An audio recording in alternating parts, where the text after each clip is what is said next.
Hello বন্ধুরা, সবাই কেমন আছো বলো? আশা করি সবাই ভালো আছো। রিম্পা লাইফস্টাইলের আরও একটি নতুন ভিডিওতে সবাইকে স্বাগত। আজকে ভিডিওটা বানাচ্ছি, আমরা একটু বেড়াতে বেরিয়েছি। তোমরা দেখতেই পাচ্ছ স্টেশনটা।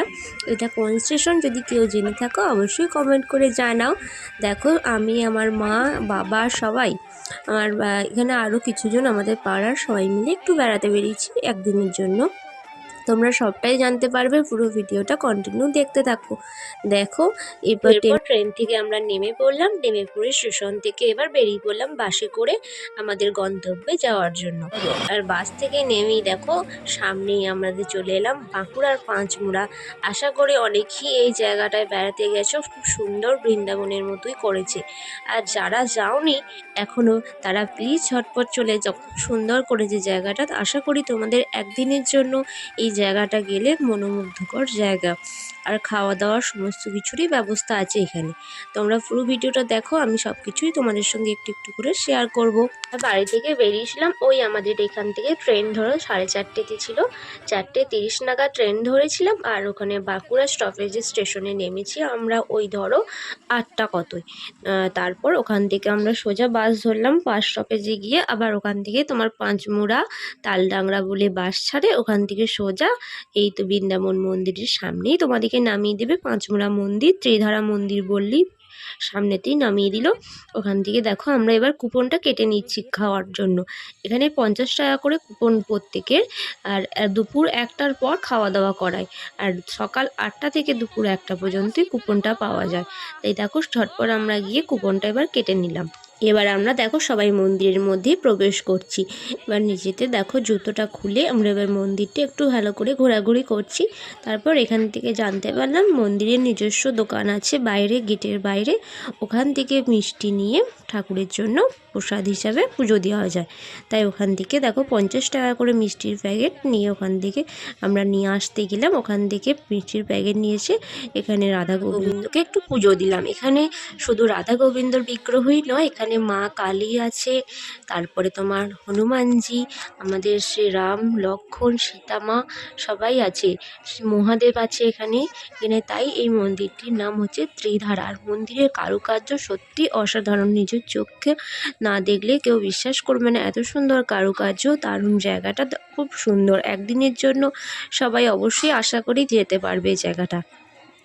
আর আমার তো সত্যিই খুব সুন্দর লাগছে, তোমরা নিজে দেখো এত সুন্দর জায়গাটা, কি বলবো।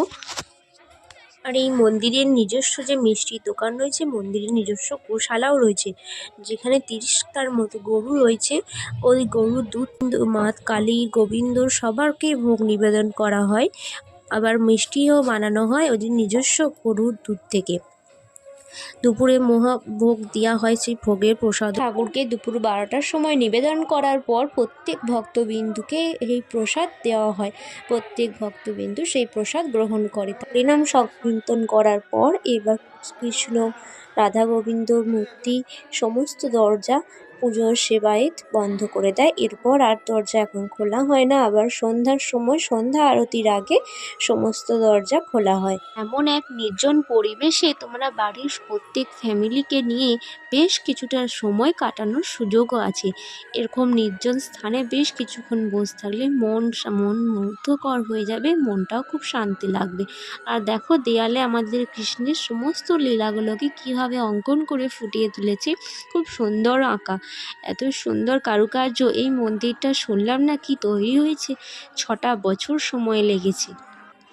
এখানে সবাই দেখো নিজেদের মতো কিছু কিছু ছবি তুলছে, আমিও কিছুটা ছবি তুলে নিলাম। আর দেখো তোমাদেরকে মন্দিরটার বাইরে থেকেও ভালো করে দেখাচ্ছি, দূর থেকে কি সুন্দর লাগছে মন্দিরটা। এখানে তোমরা সব রকমই ব্যবস্থা পাবে। এখানে পুজোতে নাম গোত্র, প্রত্যেকের নাম গোত্র ধরেই পুজো করা হয়। আর ধূপ দেখানোরও ব্যবস্থা আছে, বাইরে ধূপ গাঁথা হয়। এরপর দেখো আমি দূর থেকে মন্দিরটা কত সুন্দর লাগছে। আর এই এরিয়াটা খুবই বড়, খুবই সুন্দর, মনোমুগ্ধকর লাগবে। এখানে দেখো এবার রাম, সীতা, লক্ষ্মণ, মা কালী, গোবিন্দ প্রত্যেককে 12টার সময় অন্নভোগ নিবেদন করা হয়। অন্নভোগ নিবেদন করার পর সমস্ত দেবদেবতাকেই দেখো শয়ন দেওয়া হয়। তোমাদের সঙ্গে আরতিটাও শেয়ার করব, একটু অপেক্ষা করো, দেখতে পাবে কি সুন্দরভাবে আরতি করা হয়। আর সন্ধ্যা আরতি আমাদের দেখা হয়নি।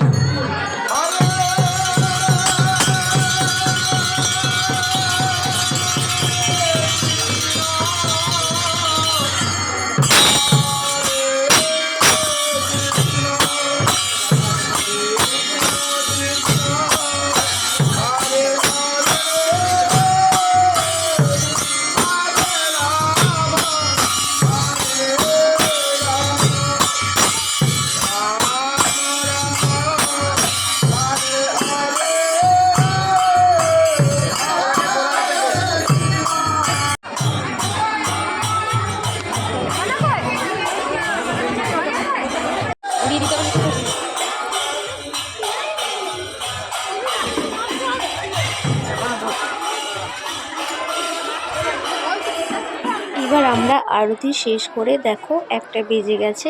পুরুষ আর মহিলা দুজনকার জন্য খাবারের লাইন আলাদা, কিন্তু একসঙ্গে সমস্ত কিছু আয়োজন করা আছে। ভেতরে 1000 জনের বেশি এখানে খাবার মানুষ একসঙ্গে বসে খেতে পারবে। দেখো দুপুর 1টা থেকে খাওয়া দাওয়া স্টার্ট করে দিয়েছে।